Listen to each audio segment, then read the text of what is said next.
శ్రీమాత్రే నమః. అందరికి నమస్కారం అండి. ఎలా ఉన్నారు, ఏం చేస్తున్నారు? ఆ దుర్గమ్మ దయ వల్ల అందరూ సుఖ సంతోషాలతో అష్టైశ్వర్యాలతో ఉండాలని మనస్ఫూర్తిగా అమ్మను వేడుకుంటూ అమ్మ ఈరోజు మనకు పంపిన సందేశం గురించి తెలుసుకుందామండి. దుర్గమ్మ ఈరోజు రాబోయే 48 గంటల్లో నీకో శుభవార్త వస్తుంది. ఈ దుర్గమ్మను నమ్మితే ఈ సందేశం నువ్వు వినమ్మా అని చెప్పి అమ్మ ఈరోజు ఈ సందేశం పంపారండి. అమ్మ పంపిన సందేశంలో ఎటువంటి పరమార్థం ఉందో ఆ తల్లి మాటల్లో విని తెలుసుకుందాము. మరి అంతకన్నా ముందుగా చాలామందికి అనేక రకాల సమస్యలతో బాధపడుతూ ఉంటారండి. సమస్యలు ఏమనంటే ఉండరు కదా, అంటే ప్రేమ, పెళ్ళి, ఉద్యోగం, వ్యాపారం, ప్రేమించి మోసపడము, నాగదోషము, సంతానం లేకపోవడము, భార్యాభర్తల మధ్య గొడవలు, ధనం లేకలు లేకపోవడము, రాజకీయము, కోర్టు సమస్యలు, మీ మీద చెడు ప్రయోగాలు చేయటము, ఇలా ప్రతి ఒక్కరు కూడా ఏదో ఒక సమస్య ఉంటూనే ఉంటుంది. అయితే ఎక్కడెక్కడికో వెళ్ళి జ్యోతిష్యం చెప్పించుకొని నిరాశ ఉంటే ఒక్కసారి మన గురుగారు కాంటాక్ట్ అవ్వండి. శ్రీ కనకదుర్గ జ్యోతిష్యాలయం అండి. మన గురువు వచ్చి విజయరాజు గారు. మీరు సంప్రదించిన ఫోన్ నెంబర్ 9032131622. చాలా నమ్మకమైన గురుగారండి. మన గురుగారు స్త్రీ పురుష వశీకరణ చెట్లు చాలా ప్రత్యేకత గలవారు. మీకు ఎటువంటి సమస్యలున్నా నమ్మకంతో ఒకసారి ప్రయత్నించండి. ఈ గురుగారి ద్వారా చాలా మంది లబ్ధి పొందారండి. మేము కూడా మాకున్న సమస్యల్ని ఈ గురుగారి ద్వారా పరిష్కరించుకున్నాము. 100% గంటలో పరిష్కారం చూపిస్తారు. దూర ప్రాంతంలో వారు కూడా ఫోన్ కాల్ ద్వారా ప్రతి ఒక్క సమస్యకి ఖచ్చితమైన పరిష్కారం అయితే తెలుపుతారండి. ఒక్కసారి నమ్మకంతో ప్రయత్నించండి. ఇప్పుడు దుర్గమ్మ పంపిన సందేశం గురించి తెలుసుకుందామండి. బిడ్డ, అనేక రకాలైనటువంటి సమస్యలతో బెంగతో ఉన్నావు. నా జీవితంలో మరలా సంతోషం వస్తుందా, ఆనందం అనేది ఎప్పుడు వస్తుంది, అసలు ఏం జరుగుతుందని నీ లోపల నీవే చాలా రకాలుగా మదన పడుతూ వచ్చావు. అనేక రకాల సమస్యలతో విసుగెత్తిపోయావు. అంతేకాకుండా ఇంకా చెప్పాలంటే ఏ కారణం లేకుండానే నీ మనసులో ఒక భయం అనేది నెలకొంది. అంతా బాగుంటుందని అనుకున్నప్పుడే అకస్మాత్తుగా పరిస్థితులన్నీ కూడా తారుమారవుతూ వస్తున్నాయి. డబ్బు చేతికి అందుతుంది అనుకుంటే అది మాయమైపోతుంది. ఇంట్లో ఎవరో ఒకరికి అనుకోని ఆరోగ్యం రావటము, జీవితంలో ఊహించని ఒడిదుడుకులు కలగటము, ఇవన్నీ కూడా చూసి నువ్వు చాలా రకాలుగా భయపడుతున్నావు. ఇన్ని సమస్యలు చుట్టుముడుతున్నా అసలు కారణం ఏమిటనేది నీకు అర్థం కావట్లేదు కదా. నువ్వు దేనికోసం ఎన్నో పరిష్కార మార్గాలు వెతుకుతూ ఉన్నావు. ఎంతోమందిని సంప్రదించావు. ఎక్కడైనా కానీ సరైన సమాధానం దొరుకుతుంది అనుకుంటున్నావు, కానీ దొరకలేదు. కానీ ఇప్పుడు నీ భవిష్యత్తు గురించి నేను ఈరోజు పూర్తిగా కొన్ని ఇస్తుపోయేటువంటి నిజాలు బయట పెట్టబోతున్నాను. నీ ఎదుగుదలకు అడ్డుపడుతున్నటువంటి ఆ ముళ్ళు ఎవరనేది నీకు బాగా తెలుసు. నీ నవ్వుల వెనుక కుట్రలు పండుతూ నీ జీవితంలో చిచ్చు పెట్టాలని చూసినటువంటి కొంతమంది వ్యక్తులు స్పష్టంగా నాకు తెలిసిపోయారు. ఆ వ్యక్తుల పేరు కూడా తప్పకుండా నీకు వెల్లడి చేస్తాను. ఆ పేరు వింటే నువ్వు నిజంగా ఆశ్చర్యపోతావు. నీ కళ్ళ వెంట నీళ్లు కూడా రావచ్చు. ఎందుకంటే ఆ వ్యక్తులు నీకు పరాయి వాళ్ళు కాదు. నీతో తరచుగా కలిసేవారే, నీతో తిరిగేవారే, నీకు చాలా దగ్గర వాళ్ళే. మన వాళ్ళే వెన్నుపోటు పొడిస్తే ఆ బాధ భరించడం ఎవరికైనా కానీ చెప్పాలంటే కష్టమే. నిజం తెలుసుకునేటువంటి సమయం రాబోయింది. కాబట్టి భయపడవద్దు. నా బలం నీకు ఎప్పుడూ ఉంటుంది. అంతేకాకుండా నువ్వు ఒక విషయం గుర్తుపెట్టుకోవాలి. ఆధ్యాత్మికతలో నిన్ను మించిన వారు ఎవ్వరు కూడా ఉండరు. ఎందుకంటే చాలా విజ్ఞానమైనటువంటి గొప్ప గుణం ఇది. అలాగే నీ యొక్క ఎదుగుదలను చూసి కొంతమంది వ్యక్తులు ఓర్వలేక మనసులో నిరంతరం కూడా నువ్వు నాశనం అయిపోవాలని, నీకు అన్నీ కూడా కష్టాలు రావాలని చెప్పి కోరుకుంటూ ఉన్నారు. మరి ఆ వ్యక్తుల నుండి నువ్వు తప్పకుండా అంటే వారు ఏదో ఒక రూపంలో వారి యొక్క నకారాత్మకమైనటువంటి ఆ యొక్క దృష్టిదోషం ఏదైతే ఉందో అది నీ మీద పడుతుంది. ఇంత త్వరగా నువ్వు ఎలా పైకి రాగలవు, ఇంత డబ్బు నువ్వు ఎలా సంపాదించావు, వీడికి ఎందుకు ఇంత ఇరుగు పొరుగు చెడు ఖచ్చితంగా కిందకి పడిపోవాలంటూ చాలా రకాలుగా కోరుకుంటున్నారు. ఆ మనుషుల చూపు, ఆ చెడు మాటలు నీపై ఖచ్చితంగా పనిచేశాయి. ఇప్పుడు నీ జీవితంలో జరుగుతుంది కూడా అదే. నీకు నీకు సందేహం రావచ్చు.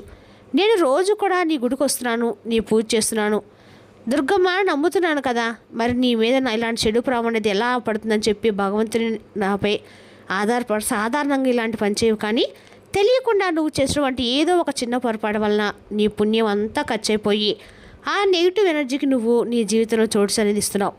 అంటే నీ పుణ్య బలాన్ని తగ్గించి నీ యొక్క పూర్తి యొక్క అంటే ఏదైనా కానీ చిన్న చిన్న పొరపాట్లు ఏంటనేది తప్పకుండా తెలుసుకొని జాగ్రత్త పడు. నీ ముందు నవ్వుతూ నటిస్తూ లోపల మాత్రం నీ నాశనాన్ని కోరుకునేటువంటి వ్యక్తులు మరెవరో కాదు, నీ చుట్టూ ఉన్నటువంటి పరిచయస్తుల్లోనే ఒకరు. అయితే ఒక్కోసారి మన ప్రవర్తన వల్ల కూడా అంటే శత్రువులు మనకి పుట్టుకొస్తారు. మనం సరదాగా అన్నటువంటి మాటల వలనో, ఎవరినైనా తక్కువ చేసి మాట్లాడడం వలనో మనకు తెలియకుండానే కొందరు మనపై పగ పెంచుకుంటారు. అందుకే మనం చాలా అంటే చాలా జాగ్రత్తగా ఉండాలి. ముఖ్యంగా తేనె పూసినటువంటి కత్తుల్లా మాట్లాడే వ్యక్తులతో ఇంకా చాలా అప్రమత్తంగా ఉండాలి.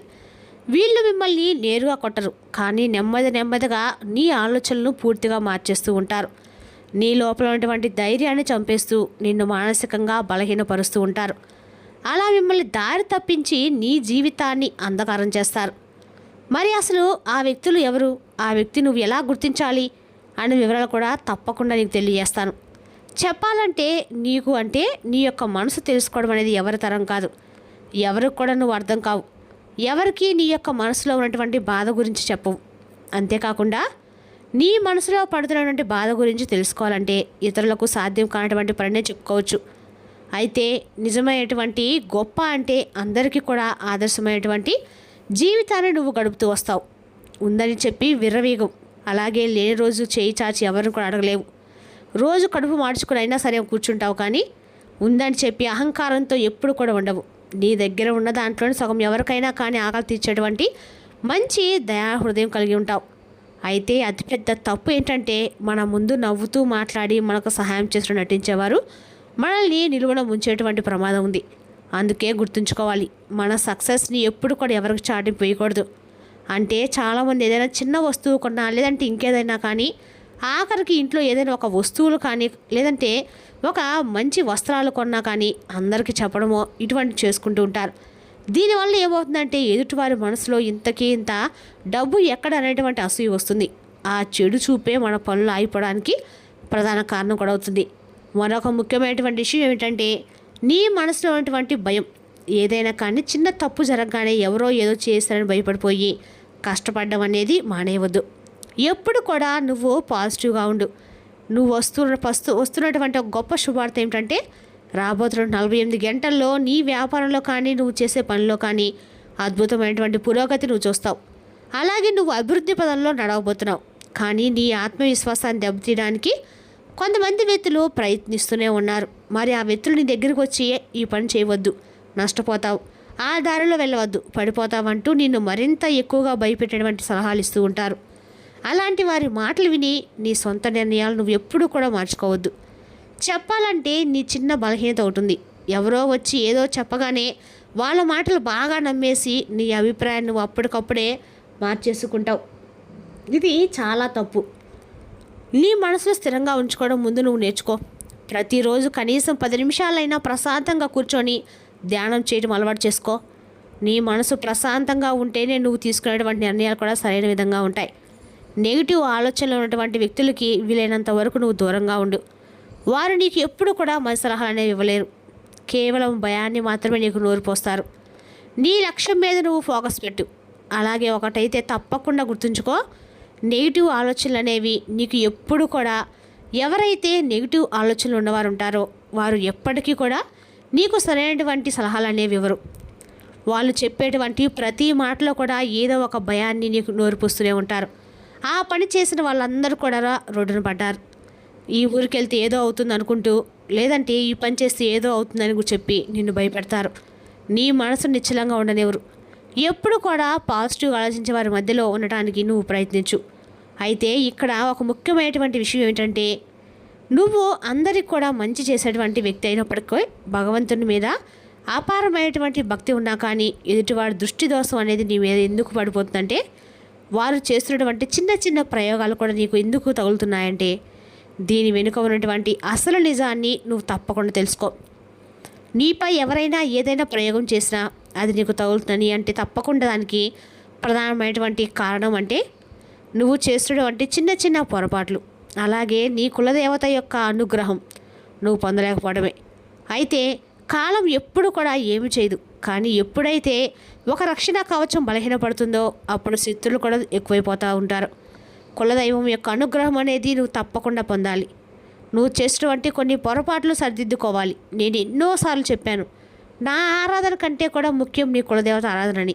కులదేవత ఆరాధన చేసిన తర్వాతే నా పూజైనా వ్రతమైనా అన్ని చేయమని చెప్పి ఎన్నోసార్లు చెప్పాను. నేను చెప్తూనే ఉన్నాను కూడా. ఎప్పుడైనా సరే నువ్వు నన్ను కొలువు, నేను కాదన్ను. ఈ దుర్గమ్మ ప్రతిదీ చెప్పుకో, నేను కాదన్ను. కానీ ప్రతి ఇంటికి కూడా కులదేవత ఉంటుంది. ఆ కులదేవతను కొలిచిన తర్వాత ఏ పనైనా కానీ ఎవరినైనా కానీ పూజించు. తద్వారా నీ అన్ని పనులు కూడా సుఖమయమవుతాయి. 48 గంటల్లో ఖచ్చితంగా నీకు ఒక మంచి శుభవార్త అయితే దుర్గం పంపిస్తుంది అని నమ్ము అని దుర్గం మీరు సందేశాన్ని పంపారండి. రేపు మరో చక్కటి సందేశంతో మళ్ళీ కలుద్దాం. స్వస్తి.